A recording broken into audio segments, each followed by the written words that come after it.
2 de abril a 3 de maio, a Lisbon Film Orchestra traz a palco no Teatro Armando Cortês Sweeney Todd, o cruel barbeiro da Rua Fleet, um musical emblemático com música e letras de Stephen Sondheim e libreto de Hugh Wheeler. Para nos contarem tudo sobre este musical, temos aqui os atores Brian Carvalho e Beatriz Cadete e o maestro Rui de Sá. Sejam muito bem-vindos ao curto-circuito. O maestro está farto de estar no curto-circuito. Isto agora tenta tocar todos os Rui ou meses. Nuno? Eu sou Nuno. Nuno. Está ali Rui, não sou eu que estou a dizer mal. Não faz mal. Afinal, tenho que vir mais Tens vezes. de ir mais vezes. Para acertarem no meu nome. Sejam bem-vindos mais uma vez. Dia. Estão bem dispostos? Muito bem dispostos. Boa. Contem-nos um bocadinho Vamos ter sobre... aqui um momento cultural, não é? Porque imagina, Diz-me. as pessoas têm que conhecer o musical, não é? O famoso Sweeney Todd, que isto é um clássico. Pessoas como eu. Um clássico. Se fores ver, não vais ter mais dificuldade a dizer o nome, que logo os primeiros 5 minutos nós dizemos tipo 50. 50 vezes. Exato. Feito, então agora é só arranjar um bilhete ou assim. Exato. Nós Olha, depois ligamos. Quando se fala em Sweeney Todd, pensa-se logo em terror e sangue, mas isto, na verdade, não é assim tão literal, ou seja, não é uma coisa assim tão agressiva, não é? Conta-nos um bocadinho. É assim, sobre a Lisbon Film Orchestra, como é uma instituição que se dedica às bandas sonoras de filmes, é inevitável nós, quando falamos em Sweeney Todd, não nos lembrarmos do filme do Tim Burton, que ele próprio fez uma versão e uma leitura desta obra do Sweeney Todd um pouco mais obscura. Mas a versão do musical, que é a versão original, é uma peça de teatro que é muito mais de humor negro, é muito mais desconstruída do que propriamente literal. E então é um musical que é um musical mais icónico do Stephen Sondheim, que é um dos maiores compositores de teatro musical E americano. de todos os tempos, de todos os tempos, exatamente. Mais que o Rei Leão. Ai, meu Deus! Se calhar não tão conhecido. Não tão conhecido como o Rei Leão. É outra coisa. Mas eu percebi, vocês estão a promover, eu percebi. Eu queria-vos perguntar a vocês, Brian e Beatriz, qual é que é a diferença de preparação, ou seja, para um musical, para uma peça normal de teatro? Há aqui algumas diferenças, certo? Sim, e vocês, sim, enquanto sim. atores, qual é a maior diferença numa preparação para um musical como este? Definitivamente, portanto, temos que incluir aqui os ensaios musicais Claro. e toda a aprendizagem daquilo que foi escrito na partitura, que foi, para mim pessoalmente, uma das grandes dificuldades do processo, mas uma coisa muito especial também e que se está a revelar... que está a revelar muito necessária, muito especial no processo todo. Portanto, há essa parte que se calhar numa peça normal, entre aspas, não haveria, não é? Em que se calhar iríamos diretos para o texto, diretos para a encenação.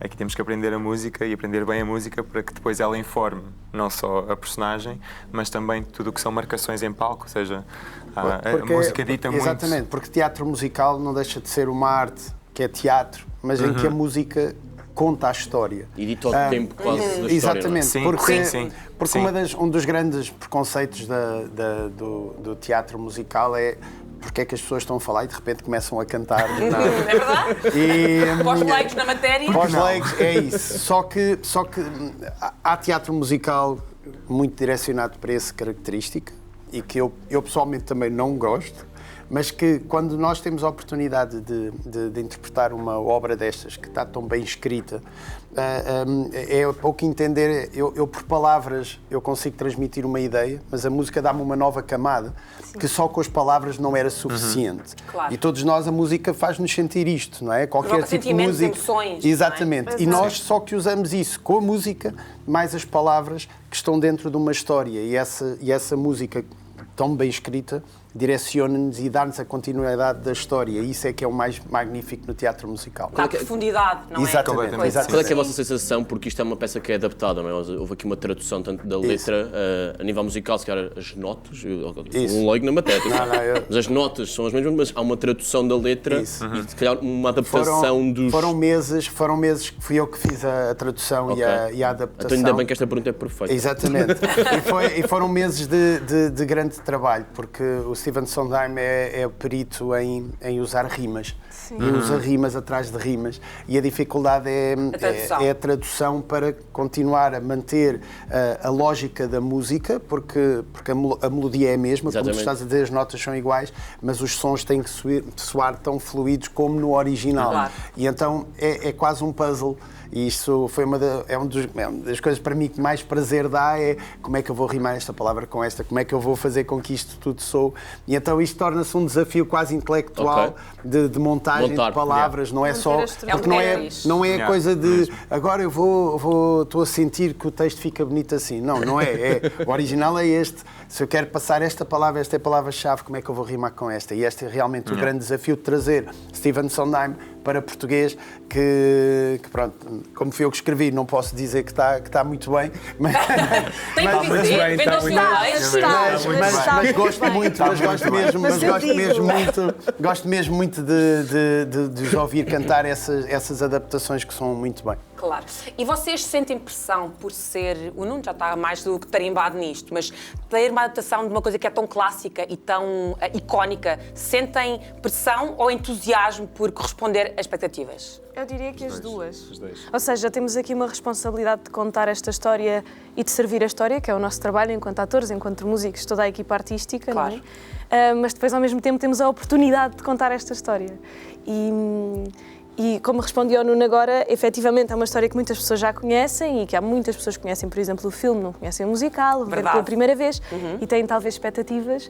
E então acho que é mesmo uma junção dessas duas coisas, de nós apresentarmos esta versão... A nossa versão, não é? Sim. Exato. E é curioso porque mesmo conhecendo já o musical e a versão em inglês, eu senti que quando estava a aprender as músicas em português parecia que nunca tinha ouvido. Tudo diferente. É outra coisa, tipo, eu não sei cantar isto, eu em inglês cantava isto e Eu agora ia-vos perguntar já não isso consigo. porque, ou seja, isto é uma peça que está adaptada, não é? E traduzida, já existe o filme também. Vocês, enquanto atores, é alguém que se inspiram em ir ver o filme para perceber personagens e músicas e algumas sensações? Ou tentam descobrir por vocês sozinhos e como se fosse uma peça que não tivessem nunca feito antes, ou um musical? Eu acho que isso mistura das duas coisas e eu não gosto, e muita gente não gosta, tanto atores como a equipa técnica não gosta de ir ver outras produções para se inspirar, para não ficarem copiar. influenciados. Sim. Mas eu acho que todos sabemos que hoje em dia, não é? A tua arte é quase que roubar um bocadinho de cada um.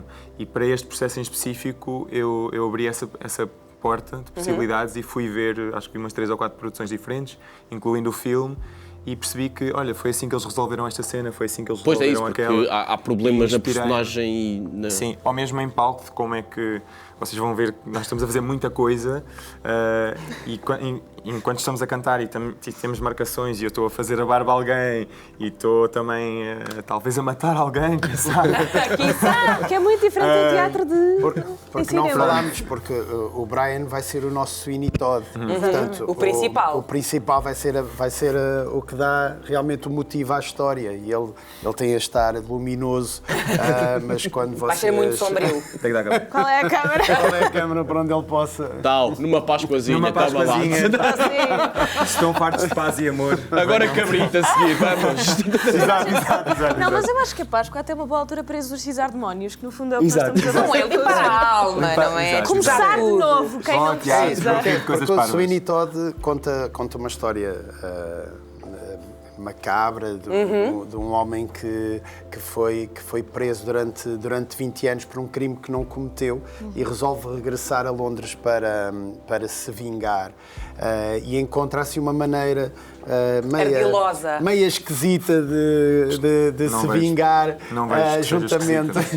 Opiniões. Exatamente, em que ele se junta com a Dona Lovett, que é uma dona de uma loja de empadas. E então resolvem aqui arranjar maneira de fazer essa vingança ao mesmo tempo que vendem umas empadas especiais. Empreendedorismo. Exatamente. E pronto, e então isso é uma forma de meia distorcida de contar um pouco a história, mas também um pouco a imagem do público, das pessoas que lá estão, porque retrata de uma forma distorcida, como é óbvio, mas um pouco a essência humana, a essência de estarmos insatisfeitos, de nos queremos vingar quando alguma coisa não corre bem. Há uma frase no musical que é: mas todos o fazem, mas não igual ao Sweeney.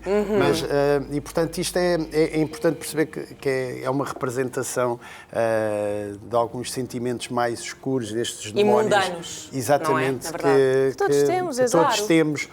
E isso eu acho que é muito interessante olhar para essa perspectiva. Desse prisma. Brian, deixa-me perguntar para ser um bocadinho estranha, mas fica comigo, continua. São as melhores. Vai. Ou seja, é sabido que muitos atores às vezes têm dificuldade em se desprender das personagens que representam. A tua personagem, que é muito dark, obviamente que não tens, ou seja, não... obviamente que não, ou seja, em termos de ações, não estou a dizer que tu, obviamente, que vais fazer esse tipo de ações, mas, tipo, Mas acho que como ele começa a cantar. A nível emocional, tens que ter essa profundidade e essa não é escuridão, essa, sabes? Ou seja, Mas sim, escuridão, sim. Como é que tu consegues, tipo, durante, ou seja, os ensaios e agora durante um mês de encenação, como é que tu consegues ser o Brian na mesma, a seguir ao espetáculo? Então, duas coisas. Eu acho que fisicamente, portanto, aquilo que eu trago em termos de fisicalidade para a personagem, eu levo um bocadinho comigo e às vezes é sem querer. Eu estou com pessoas e lembro-me que estou assim com as mãos atrás das costas, que é o que o Sweeney faz, é aquilo que eu queria para o Sweeney. Claro. Faz. Emocionalmente consigo-me desligar mais, se bem que eu acho que em temporada é sempre diferente, ou seja, durante o processo de ensaios nós conectamos com a personagem, mas estamos às vezes tão cheios de tanta coisa, porque estamos a repetir remarcações e estamos a relembrar-nos de letra. E é todos os dias, é uma coisa, não é? E às vezes sinto que não consigo conectar sempre, mas durante a temporada, pronto, vai acontecer nos espetáculos, quando é sério, não é? Nós mergulhamos um bocadinho mais fundo e... Sim, mas quando acaba o espetáculo, ou seja, dá para desligar. Mas é interessante, o Brian tem isto. Nós conhecemos o Brian em audição, logo, numa personagem, e foi inevitável ficarmos impactados com o olhar. É só por isso. Com o olhar, com o peso, até mesmo com alguma maldade no olhar. Não, mas em audição. Em audição. E não sei se lembram, quando ele veio cá ao curto-circuito, ele veio cá para cantar no concerto da Lisbon Film Orchestra no Mel Arena, mas nós tivemos a opinar, nós gostámos muito da audição dele e convidámos-lo para ele vir fazer connosco esse concerto. E logo, quando o vimos, num registro mais próximo, percebemos que ele entra numa zona. Ele entra numa zona enquanto Sweeney Todd que nós ficamos muito impactados. Portanto, eu acho que ele consegue muito bem transferir esse lado mais sombrio, mas depois, porque está na zona enquanto ator, e depois desliga e volta a ser, não é uma coisa que ele leve de memórias da vida, pelo menos é o que eu sinto. Não, que ele entra numa zona de tipo, é o olhar, é toda a naturalidade dele. Isso aí é entra, muito. Pronto, a técnica, não é? A genialidade que nós do aprendemos enquanto atores, sim. Vocês vão estar em cena de 2 de Abril a 3 de Maio, não é? Exatamente. No Teatro Armando Cortês. Exatamente. Isto foi produzido pela Lisbon Film Orchestra. Beatriz, uma coisa, porque é que as pessoas não podem perder esta chance de vos ir ver? Dia 2 de Abril. Este musical tem tudo. Reviravoltas inesperadas. Deixa-nos exorcizar o nosso lado mais sombrio. Uma coisa mágica do teatro é que vocês vão ver a peça e todas as vinganças e aqueles sentimentos maus que tiverem lá dentro vão sair sem vocês terem que fazer nada, percebem? Terapia grátis. É terapia gratuita. Parece que ela ensaiou essa resposta em casa ou não? Substitui. Eu acho que deviam ir à terapia na mesma, não sei qual é a câmara, mas façam terapia. Que é para não termos Sweeney Todds na vida real. Mas é importante perceber que isto é uma comédia. É mesmo. É por isso que se exorciza. E temos uma parceira do Sweeney Todd, que é a Donna Lovett, que é interpretada pela Vanya Bluebird, que é rir do início, ao fim. Portanto, a mim já me conquistou, eu vou lá de certeza. É importante dizer, são 9 músicos em palco, temos coro, temos sim, ou seja, no total são cerca de 40 quase artistas 40 pessoas em palco, uma encenação do Pedro Pernas, coreografia da Laura Póvoa. Portanto, imperdível, não é? Imperdível. Tudo é que temos de eu espero que as pessoas possam vir assistir e fazer parte desta história, que também é um caminho que nós estamos a contribuir para o teatro musical em Portugal. E que espero que toda a gente possa vir. 2 de Abril a 3 de Maio, Sweeney Todd, bilhetes nos locais habituais. Obrigada e boa sorte. Eu vou lá ver de certeza, posso garantir isso. Aprender a dizer a cultura. Sim. Obrigada. Obrigado. Boa sorte. Obrigado.